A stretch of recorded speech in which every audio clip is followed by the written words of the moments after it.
জাল সনদ দিয়ে কলেজের প্রভাষক পদে চাকরির প্রমাণ মিলেছে পিরোজপুরের সাবেক এক এমপির স্ত্রীর বিরুদ্ধে। দুদকের তদন্তে বেরিয়ে আসে অভিযুক্ত লায়লা পারভিনের এসএসসি থেকে স্নাতক পর্যন্ত সকল সনদই জাল।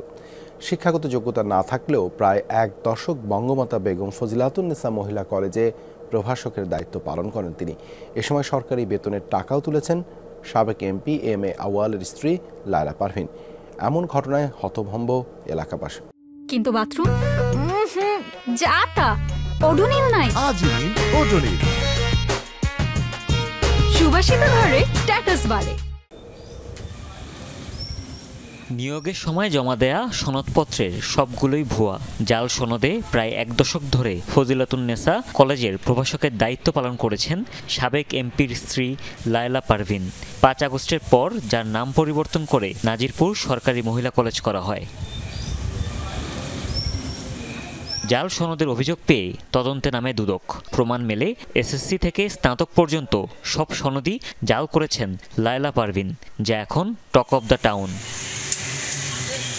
জানা যায় 2010 সালে কলেজটি প্রতিষ্ঠা করেন পিরোজপুর 1 আসনের সাবেক সংসদ সদস্য একে এম এ আউয়াল। পরে 2013 সালে ইসলামিক শিক্ষা বিষয়ে প্রভাষক হিসেবে নিয়োগ পান তার স্ত্রী লায়লা পারভিন। দুদকের মামলায় উল্লেখ, নিয়োগের সময় লায়লা পারভিন এসএসসি, এইচএসসি ও স্নাতক পরীক্ষায় পাশের যে সনদ দেখান, শিক্ষা বোর্ডে সেসব সনদের কোনো মিলই খুঁজে পাওয়া যায়নি। সাবেক এমপির ক্ষমতা ব্যবহার করে এমন অনিয়ম করা হয়েছে বলেই দাবি করা হয় মামলায়।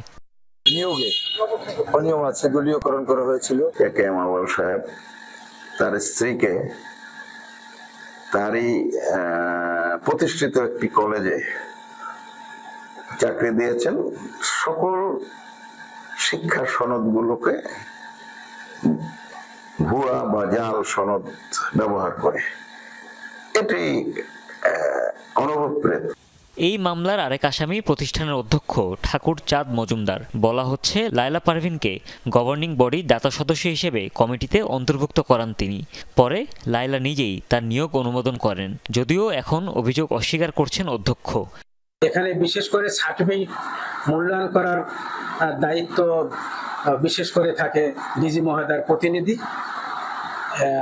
তার উপরই বর্তায়। এখানে আমি শুধু সহযোগিতা আয়োজক সদস্য সচিব হিসাবে আমি শুধু আয়োজকই হিসাবে ছিলাম। শুধু জাল সনদই নয়, প্রতিষ্ঠানটি 2018 সালে এমপিওভুক্ত হওয়ার পর থেকে বেতন ও অন্যান্য সুবিধা বাবদ প্রায় 4 লাখ টাকা আত্মসাতের প্রমাণ মিলেছে বলে জানায় দুদক। যাচাইকালে দেখা যায় যে তার এসএসসি, এইচএসসি এবং স্নাতক পাশের সব সার্টিফিকেটই ভুয়া এবং এই জাল সার্টিফিকেট সৃজন করে নিয়োগ প্রাপ্তির পর উনি সরকারি প্রায় 4 লক্ষ টাকা বেতন ভাতা দিয়ে উত্তোলন করেন। তারপরে এটার বিষয়ে অভিযোগ প্রাপ্তির পর আমরা অনুসন্ধান শুরু করলে এর সত্যতা পাওয়া যায়। 5 আগস্ট ক্ষমতার পট পরিবর্তনের পর থেকেই গা ঢাকা দিয়েছেন সাবেক এমপি আউয়াল ও তার স্ত্রী লায়লা পারভিন। হুমায়ুন রশিদ, যমুনা নিউজ।